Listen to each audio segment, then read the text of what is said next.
नमस्कार, प्रणाम। हम हैं आपके भाई, आपके दोस्त प्रवीण मिश्रा बुलबुल। देखिए, आज आपको बाइफरकेट करके बताने जा रहे हैं कि जो बिहार के नियोजित शिक्षक, जो बचे हुए नियोजित शिक्षक हैं, वे सक्षमता का परीक्षा क्यों नहीं दे रहे हैं। यह मामूली परीक्षा बिहार के यशस्वी मुख्यमंत्री नीतीश कुमार जी लगातार सदन में भी कह रहे हैं कि बीपीएससी जैसा परीक्षा अब नहीं लिया जाएगा, अब मामूली परीक्षा लेकर और राज्यकर्मी बना दिया जाएगा, सरकारी बना दिया जाएगा। फिर भी नियोजित शिक्षक एकदम तैयार हैं कि वे लोग मामूली परीक्षा देकर वो राज्यकर्मी नहीं बनेंगे, जो राज्यकर्मी वो हैं वही बने रहेंगे। बाइफरकेट करके आपको एक एक चीज बताएंगे कि नियोजित शिक्षक बिहार में बने रहने का क्या फायदा है और मामूली परीक्षा देकर राज्यकर्मी बन जाने से क्या क्या गायब हो जाएगा। आज यह बात जान लीजिए। हालांकि तमाम लोगों ने तमाम बातें कही, बिहार से लगातार फोन कॉल्स आ रहे हैं कि पे प्रोटेक्शन मिल गया तो ये मिल गया तो वो मिल गया, एनपीएस की कटौती हो रही है, ये मिल रहा है वो मिल रहा है, ये पत्र जारी हो रहे हैं, ये लेटर जारी हो रहे हैं शिक्षा विभाग में। लेकिन पूरा खुलासा करेंगे उन पत्रों का भी खेला। बने रहिए, शेयर कीजिए। अगर अब तक इस चैनल को सब्सक्राइब नहीं किए तो सब्सक्राइब कर लीजिए। उन जो बचे हुए जो नियोजित शिक्षक हैं उनको भी यह बताइए कि आपको यह लाभ मिलता है। चलिए शुरू करते हैं बिना देर किए। सबसे पहले यह जान लीजिए कि जो नियोजित खांटी 1,10,000 नियोजित शिक्षक बचे हुए हैं वह किसी भी हालत में मामूली परीक्षा नहीं देंगे। वह बिहार के यशस्वी मुख्यमंत्री नीतीश कुमार जी घर घर भी आकर कहेंगे तो वो नहीं देंगे। इसीलिए एक और खबरें जो सोशल मीडिया पे लगातार आ रही हैं कि इनको अब बिना परीक्षा दिए ही राज्यकर्मी बना दिया जाएगा। हमको लगता है कि अगर घर घर भी मुख्यमंत्री जी आ जाएं और लगे कहने कि फ्री में आप बन जाइए तो ये लोग नहीं बनेंगे, क्योंकि सबसे पहला जो नंबर है नियोजन इकाई में ये लोग आए 2003 में, 5 में, 6 में, 7 में, 8 में, 10 में, 12 में, 15 में और 2015 में संघर्षों के बाद इनको राज्यकर्मी होने का एक मांग वेतनमान जो था वो मिल गया। जब जीतन राम मांझी मुख्यमंत्री बने थे उन्होंने ऐलान कर दिया कि सभी जितने नियोजित शिक्षक हैं सभी को वेतनमान दिया जाएगा। तो वेतनमान मिल गया 5200 से लेकर 20,200 का वेतनमान, 2000 का ग्रेड पे।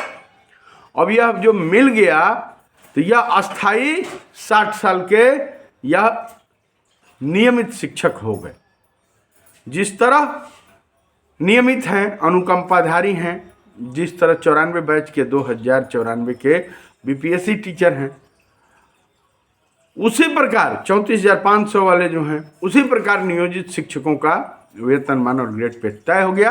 यह पूर्ण राज्यकर्मी हो गए, क्योंकि पे स्ट्रक्चर जिसको होता है वह पूर्ण राज्यकर्मी होते हैं। उनको हर चीज का लाभ, जितना केंद्रीय कमेटी जो तय करेगी, 7th पे कमीशन का लाभ में मिल रहा है, 8th पे कमीशन का लाभ में मिलेगा, तो यह पूर्ण राज्यकर्मी हैं। अभी जो विशिष्ट बनाए जा रहे हैं, जो मामूली परीक्षा लेकर जो विशिष्ट बनाए जा रहे हैं, उनको यह सुविधा नहीं है। ठीक है, एक नंबर फायदा। दूसरा नंबर देखिए, जो नियोजित शिक्षक है उनको जो डेट ऑफ ज्वाइनिंग उनका है वह आज से 20 साल पहले, 22 साल पहले नौकरी ज्वाइन किए, तो उनका जो ज्वाइनिंग डेट है किसी भी सरकारी नौकरी में, जैसे बहुत लोगों से मेरी बातचीत हुई, कोई पदाधिकारी भी हैं, मैंने कहा कि सर जो नियोजित शिक्षक हैं बिहार के वो मामूली परीक्षा देकर नई ज्वाइनिंग नहीं कर रहे हैं, क्यों? पदाधिकारियों ने जो बताया, जो सीईओ हैं, बीडीओ हैं या बड़े बड़े पदाधिकारी हैं, उन्होंने कहा कि देखिए, जो विभागीय परीक्षा होता है उसका कुछ और मतलब है, और जो नई परीक्षा होती है उसका कुछ और मतलब है। विभागीय जब परीक्षा होगा तो उसमें फॉर्म भरने में पैसा नहीं लगता है, डॉक्यूमेंट वगैरह नए तरीके से जमा नहीं होता है, अपलोड नहीं होता है। वह विभागीय परीक्षा जब होगा, प्रमोशन का परीक्षा, तो उसमें डेट ऑफ ज्वाइनिंग बदलता नहीं है। लेकिन जो मामूली परीक्षा हो रहा है उसमें 2003 में, 5 में, 7 में, 8 में, 10 में ज्वाइनिंग किए, 12 में ज्वाइनिंग किए, लेकिन उनका ज्वाइनिंग डेट ही बदल गया, यानी कि स्थान बदल गया, पैदाइशी डेट बदल गया। 1/1/25 डेट हो गया, मार्च में डेट हो गया सेकंड सक्षमता वालों का। तो ज्वाइनिंग डेट जो होता है वह ज्वाइनिंग डेट ओरिजिनल डेट होता है। वहीं ज्वाइनिंग जब किए तो उस पर लिखा हुआ था कि आज से पुराने नौकरी से कोई मतलब नहीं है। आपको और बताएं कि फॉर्म भरते समय यह शपथ पत्र लिया जा रहा है कि आज से नियोजन इकाई से हमारा कोई लेना देना नहीं है, नियोजन इकाई से हमारा रिश्ता समाप्त हो गया और नियोजन इकाई से कोई मतलब नहीं है। कोई नियोजन इकाई को एतराज नहीं है कि आप नए नौकरी में चले जाइए।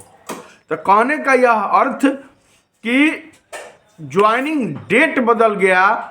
1/1/2025 जो आदमी 2003 से नौकरी कर रहा है, 2005 से कर रहा है, 2007 से कर रहा है, 10 से कर रहा है, 12, 13, 14 से कर रहा है, वो आदमी 1/1/25 को ज्वाइन कर लिया, यानी उसका सब कुछ नया हो गया, पुराना सब गया। अब उसका पैदाइशी डेट इस नौकरी में 1/1/2025 का हो गया, पीछे का सारा अनुभव सब कुछ समाप्त हो गया। यह जो नियोजित शिक्षक हैं वो बचाए हुए हैं, यह बहुत बड़ा फायदा है। जबकि है जो बुकवन सब है, जो भकभेलर जो नाम दिया गया है भोजपुरी में, मैंने बोला भी था कि अंग्रेजी में एक्सक्लूसिव टीचर, हिंदी में विशिष्ट शिक्षक, और भोजपुरी में भकभेलन शिक्षक। तो भकभेलन लोगों को ये मालूम नहीं है, ये भकभेलना 2007 में, 5 में, 3 में ज्वाइन किए और अब 1/1/2025 तुम्हारा ज्वाइनिंग डेट हो गया, तो ये भकभेलन, इसका कुछ मतलब है। अब ज्वाइनिंग डेटे बदल गया है भकभेलन, तो 3 का फायदा कैसे मिलेगा ये चकचेलन? इस बात को जानिए। इसलिए नियोजित शिक्षक अपना वह चीज बचाए हुए हैं, वह जो ज्वाइनिंग डेट है उसको बचा के रखे हुए हैं, वह यह मामूली परीक्षा नहीं देना चाहते। देखिए, तीसरा नंबर पर अगर आते हैं तो तीसरा नंबर पर नियोजित शिक्षक जो 20 साल से नौकरी किए हैं, 22 साल से नौकरी किए हैं, उनको एक बड़ी रकम ग्रेचुइटी के रूप में मिलेगी। जैसे प्राइवेट नौकरी में भी अगर आप लगातार 10 साल से 20 साल से नौकरी कर रहे हैं तो रिटायरमेंट जब अवधि होती है तो रिटायरमेंट अवधि का जो आपका वेतन होता है उसका एक वेतन हर साल आपका इंक्रीमेंट के रूप में एक्स्ट्रा, जैसे 20 साल अगर आप नौकरी किए हैं, 10 साल नौकरी किए हैं, तो अगर 10 साल नौकरी किए हैं तो एक वेतन आपको, अगर मानिए 50,000 रुपया है तो 50,000 रुपया एक्स्ट्रा 10 साल जोड़कर यानी 5 लाख रुपया सरकार को देना पड़ेगा। अगर 20 साल किए हैं तो 10 लाख रुपया आपको ग्रेचुइटी मिलना तय है। अगर 20 साल आप नौकरी किए हैं तो 2×5=10 लाख रुपया आपका कहीं नहीं गया है। वह 10 लाख रुपया ग्रेचुइटी का पैसा अगर जैसे ही मामूली परीक्षा देकर और चाइनीज राज्यकर्मी बने, भकभेलन टीचर बन गए, तो वह 10 लाख रुपया उसका कोई माई बाप नहीं है। आप कोर्ट भी नहीं जा सकते, क्योंकि कोर्ट जाइएगा तो क्या होगा, दिखाइएगा डेट ऑफ ज्वाइनिंग, पूछेगा कोड कि डेट ऑफ ज्वाइनिंग कितना है, तो 1/1/2025। तो तुरंत जो वहाँ का जो जज है कहेगा भकभेलन टीचर आए हो, भकभेलना 1/1/2025 में नौकरी ज्वाइन किए या 2003 का 5 का 7 का फायदा लेना चाहते हैं भकभेलन? मामूली परीक्षा देकर आया है क्या? तो कहेंगे ना सर मामूली परीक्षा तो नहीं था, वो तो IAS का परीक्षा था। तो कहेंगे भकभेलन, बिहार के इतने पढ़े लिखे मुख्यमंत्री नीतीश कुमार जी हैं, यशस्वी मुख्यमंत्री, और वो कह रहे हैं कि मामूली परीक्षा देकर आओ, कख ग वाला परीक्षा दो और राजकर्मी बनो, वही न दिए हो परीक्षा? तो बोले कि हाँ हजूर। तो हाँ हजूर, तब ग्रेचुइटी कौन जी का मांग रहा है रे भकभेलन? तो यह स्थिति है। तो ग्रेचुइटी आपका 10 लाख गया। चौथा नंबर देखिए, चौथा नंबर नियोजित शिक्षकों से जो बातचीत हुई, नियोजित शिक्षक खुलकर कह रहे हैं कि नियोजन इकाई जो भारत के संविधान के अनुच्छेद 343 है, 343 जी जो है, उसमें पंचायती राज व्यवस्था का पूरा संरचना दिया हुआ है। और पंचायती राज व्यवस्था एक स्वायत्त संस्थान है। यह पंचायती राज का सारा पैसा केंद्र से डायरेक्ट आता है। इसमें किसी भी सरकार का कोई हस्तक्षेप नहीं है। पंचायत अपने क्षेत्र का विकास कर सकता है, अपने प्रतिनिधियों को अपना पैसा दे सकता है, अपना सड़क बनवा सकता है, अपना पंचायत भवन बनवा सकता है, अपने शिक्षकों का बहाली कर सकता है जो पंचायत के अंतर्गत ही रहेंगे। ट्रांसफर पोस्टिंग उनका पंचायत में ही होगा। जिसको बहाली के लिए एक कमेटी गठित की जाती है, उसमें पंचायत का जो पंचायत का मुख्य जो प्रतिनिधि माना जाता है मुखिया या यूपी में ग्राम प्रधान, उसके अलावा 2 BDC और 2 वार्ड कमिश्नर, और उसका पदेन जो अध्यक्ष होता है वह मुखिया या ग्राम प्रधान होता है, और सचिव, पंचायत जो सचिव होता है वह सचिव होता है। तो पंचायत सचिव और मुखिया और सभी पंचायत के प्रतिनिधियों की बैठक होती है। उससे किसी भी इकाई, वह नियोजन इकाई है, उसमें शिक्षकों का उसके द्वारा चयन होता है, बैठक होता है, चयन विद्यालय के छात्र और शिक्षक अनुपात में वह चयन हो जाता है। तो उस हिसाब से नियोजन इकाई में बहाली होती है। इस पर हस्तक्षेप सरकार ही नहीं, राज्य सरकार, मुख्यमंत्री ही नहीं, प्रधानमंत्री भी आए तो उस पर हस्तक्षेप नहीं कर सकते। कोई भी पदाधिकारी, DO, DPO या BOB, कोई भी डायरेक्ट आपको, जो अगर पंचायत में आप हैं तो कुछ नहीं कर सकते, क्योंकि वह पंचायती राज व्यवस्था के तहत हैं। हाँ, अनुशंसा कर सकते हैं, उस कमेटी तक पत्र भेज सकते हैं कि यह शिकायत मिल रही है, इस तरह किया जाए। तो वह एक माँ का आंचल है, बहुत बड़ा प्रोटेक्शन है। किसी भी तरीके से कोई भी सरकार चाहती है कि जब चाहें शिक्षक को अपना शिकार बना ले। कोई भी पदाधिकारी चाहता है कि हम धन उगाही कर लें, कोई भी बात फट से हम निलंबन का लेटर निकाल लें। लेकिन यह कब होगा? जब उस नियोजन इकाई से एक नियोजित शिक्षक बाहर होकर और भकभेलन टीचर बन जाएगा, मामूली परीक्षा दे देगा, और भकभेलन जैसे ही बना तो तुरंत कार्रवाई। जैसे कि एक खबर आई थी, मैं बताया भी था, पश्चिम चंपारण में एक BPSC शिक्षक ने अपने गाड़ी के आगे BPSC टीचर लिखवा दिया था और तत्काल निलंबित किया गया था। वह जो टीचर थे वह बन गए थे विद्यालय अध्यापक। वह नियोजन इकाई से बाहर वाले लोग हैं। जब कोई चाहे DO आए, DPO आए, BO आए, स्कूल में आएगा, आप लाख बहुत अच्छा काम कर रहे हैं, पढ़ा रहे हैं, ये कर रहे हैं, लेकिन वह चाहे कि आपसे धन उगाही करना है, तत्काल प्रभाव से एक पत्र निकालेगा कि निलंबित किया जाता है, आप संतोषजनक पढ़ाई शिक्षा नहीं दे रहे हैं तो आप पर हो गई कार्रवाई। यानी आपको जब चाहे कोई पदाधिकारी झपट्टा मारेगा और आपकी जो नौकरी है वह ले लेगा। तो यह है नियोजन इकाई का फायदा।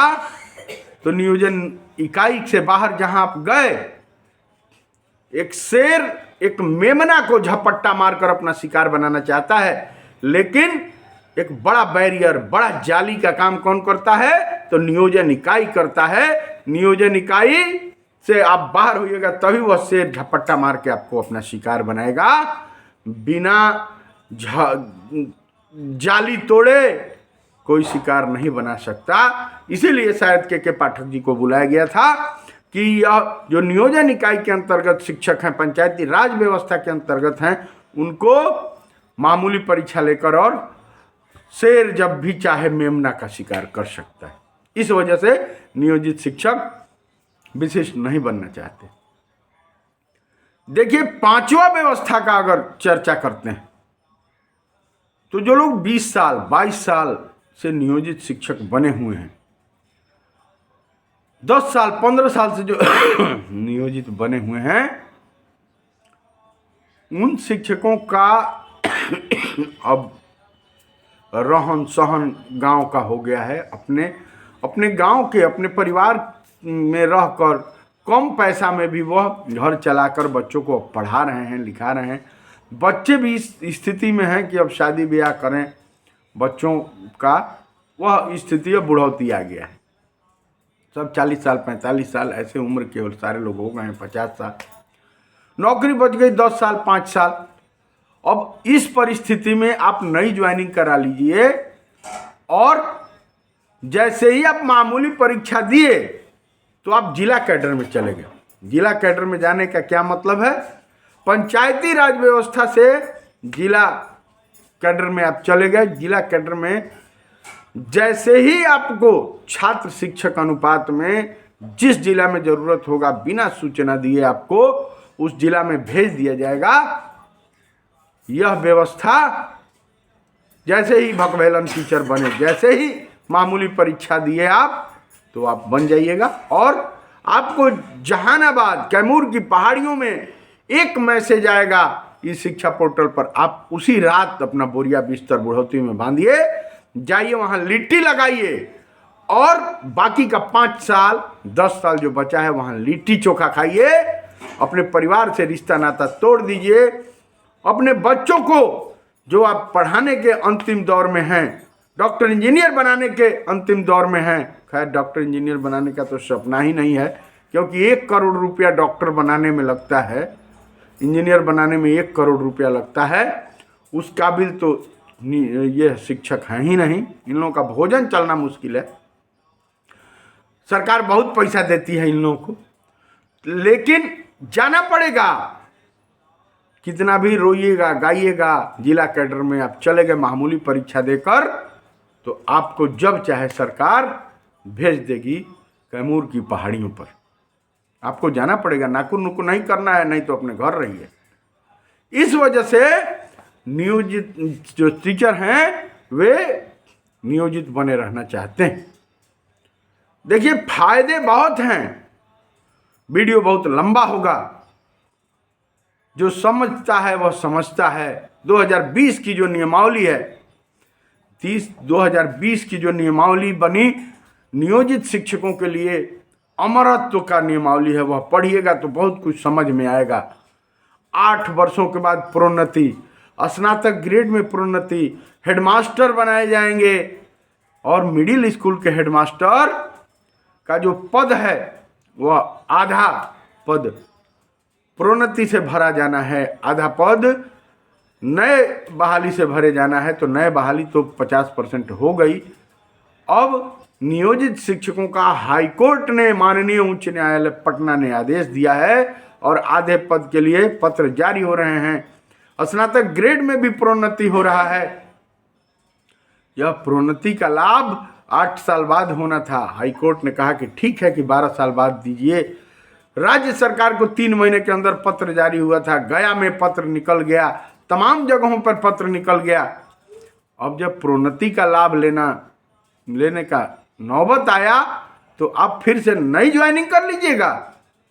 इस वजह से मामूली परीक्षा देकर और भकभेलन टीचर नहीं बनना है, विशिष्ट शिक्षक नहीं बनना है। यह नियोजितों का कहना है कि हम लोग भकभेलन टीचर नहीं बनेंगे और प्रोन्नति लेंगे। बहुत सारा फायदा है। 2020 का नियमावली पढ़िए। वीडियो लंबा हो रहा है, यहीं पे रोकते हैं। दीजिए प्रवीण मिश्रा बुलबुल को इजाजत। ऐसा ही विशेष कुछ खबर लेकर आएंगे, तब तक बने रहिए। उन तमाम नियोजित शिक्षकों तक इस खबर को शेयर कीजिए ताकि उनको यह लाभ दिख पाए, आंखों का जो पट्टर है वह खुल सके। शेयर कीजिए, सब्सक्राइब कीजिए। Love you all of you, thank you.